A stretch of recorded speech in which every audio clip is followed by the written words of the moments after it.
So today is day 21 of my water fast, and I feel like I need to get really quiet. Things are starting to get loud. My writing on the computer is starting to feel loud, and I just feel like I need to get more quiet and turn within. So that's kind of where my temperament is today. I need to get more quiet and be more connected within myself. So today I realized that two things have been on my mind: focus and attention, and then momentum. So for focus, it's more like I was reminded today that what we focus our attention on is actually what builds momentum. And then also, this 40-day fast is a 40-day period in which we are building serious momentum. This is an opportunity to build momentum.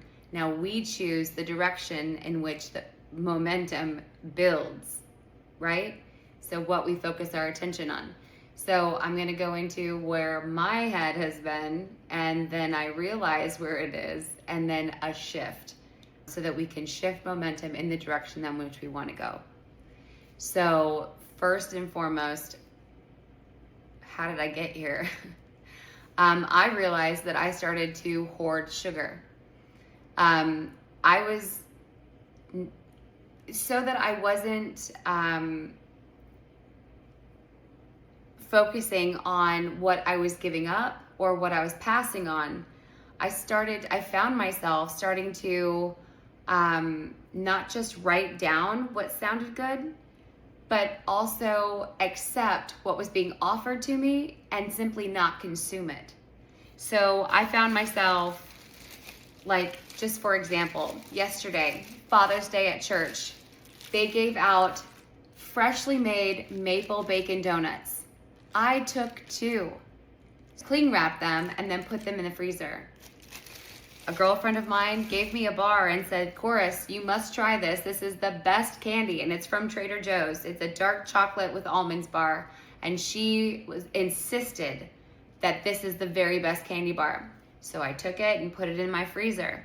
Today I had a brownie. There was a brownie, and it was offered, and I put it in a plastic bag, and I was gonna freeze it, and then I gave it away at the end of the day. The point is that I realized at some point today that where my focus is and where I want to be after this fast were not aligning. If I'm holding on to sugar and I'm taking sugar, then my focus is on sugar, and it's not on who I want to be when this fast is over. So it's kind of got me in this space where I needed to reassess where my priorities were, and then also assess who I want to be after this fast. So I basically kind of looked at the hoarding of the sugar and that behavior, which it hasn't quite turned into hoarding yet, but it was on its way. It was building momentum. That I think that I'm addicted to sweets. I think there's an addiction there. Because when I think about portions, and portions being a really big part of after this fast, when I think about portions and I think about consuming sweets, I don't think about consuming just a portion of sweet. I think about consuming one sweet and then what's the next sweet, and all the sweets. So I think that there's a behavioral, and there's also a systemic addiction to it. If there's a need to have it, and there's almost like a preoccupation with consuming it, then those are addictive behaviors. And I recognize that today. And so I actually believe that I need to take a break from sweets. I think that just like with alcohol, I really think that I need to have a year or 2 years where I don't consume sweets, so that I can break that mental connection that I have, that preoccupation with consuming sweets. It's not like I will never have them again, but there's a preoccupation, and I feel like there's a physiological dependency on it, like a desire to have it. There's a high that I get from it. There's a boost that I get from it, and I don't want to be dependent on those kinds of boosts. Similar to caffeine, I don't want to be dependent on those kind of boosts. So I recognize that. And I also recognize that that's where my mind was. So it was like on these really great foods that I want to eat, and then also this sugar. And so where your mind is, where your attention is where you are going to go after your fast. And so I realized that I'm at a critical point. Day 21, I'm at a critical point where I can make a decision on where I want to go. Where do I want this to go? And as far as food is concerned, I want my body to remain a temple. I want to remain a temple. And so I can choose how I treat my body after this fast. And sugar, I don't want sugar to be a part of that. So while you're fasting, like a long-term fast or even a short-term fast, the amount of detox that your body gets, the cleaner that your body gets, the more reactive to toxicants it becomes when they're reintroduced to your body. Sugar, caffeine, alcohol, medications, things like this. They become more reactive to them. Well, with sugar, my body you just expand. Do you see how the inflammation is just almost non-existent in my body? I've thinned out so much.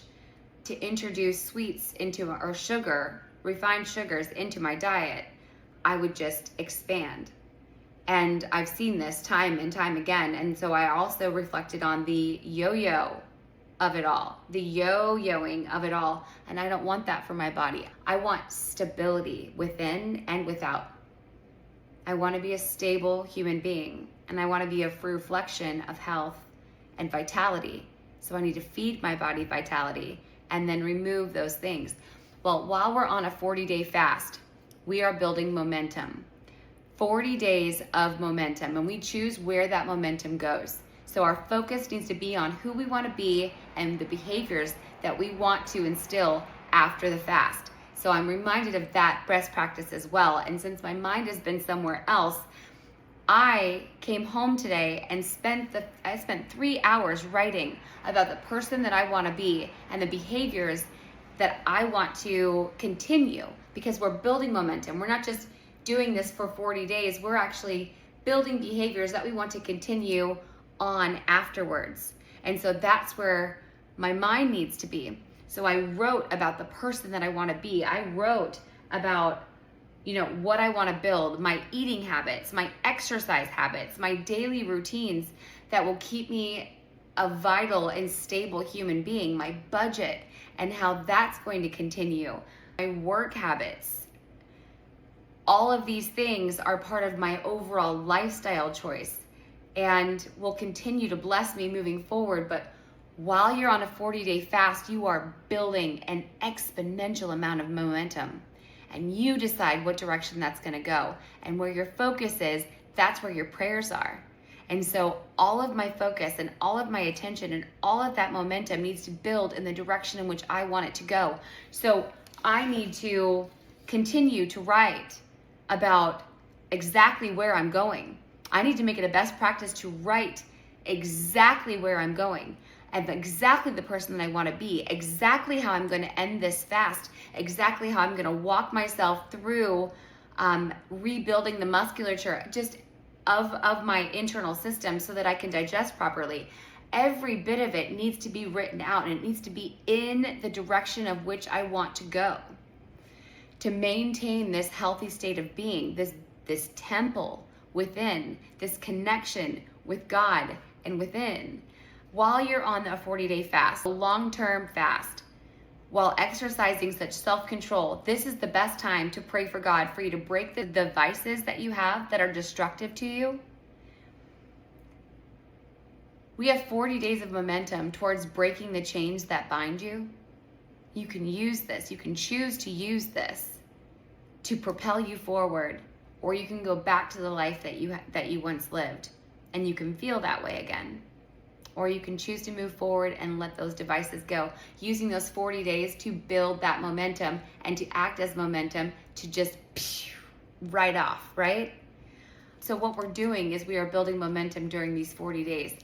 So decide what you want to keep going, and then remind yourself every day leading up to and past the point of the end of this fast exactly where you want to go, and keep moving in that direction. Keep moving in that direction. And I made a note to myself, and it was like, I speak to myself very directly. Corris, what are you deciding to do with this momentum?